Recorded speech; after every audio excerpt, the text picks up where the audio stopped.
Chères étudiantes, chers étudiants, bonjour.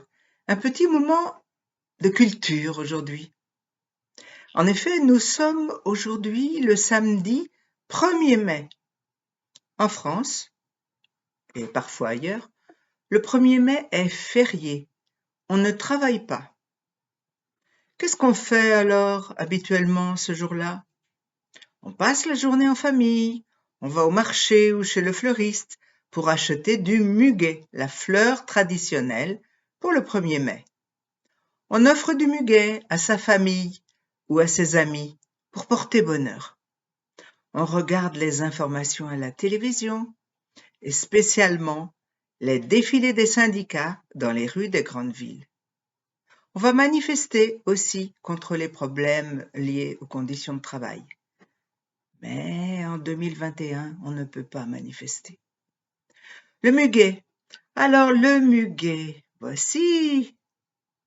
Le 1er mai, c'est la fête du muguet. Cette fleur en forme de clochette blanche. On dit qu'elle porte bonheur. Et vous verrez sur les places des villes en France des gens qui vendent du muguet. C'est une tradition très ancienne. Alors, quelle est l'histoire de la fête du 1er mai? C'est d'abord aux États-Unis et au Canada que tout a commencé. En 1886, les ouvriers qui travaillent dans les usines ont des journées de 12, 14 et voire 16 heures. C'est trop.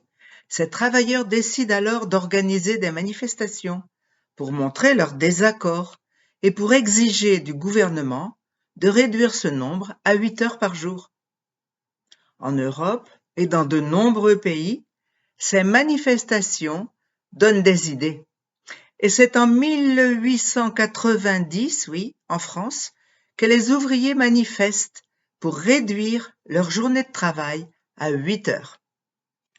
La loi des 8 heures ne sera votée en France qu'en 1923.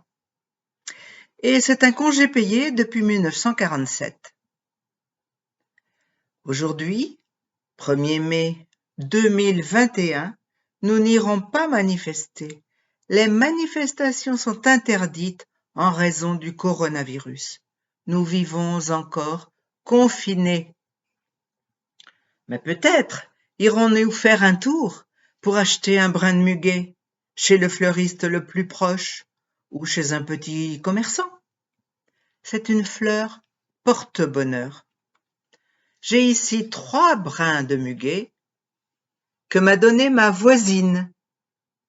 Alors je vous les offre comme porte-bonheur.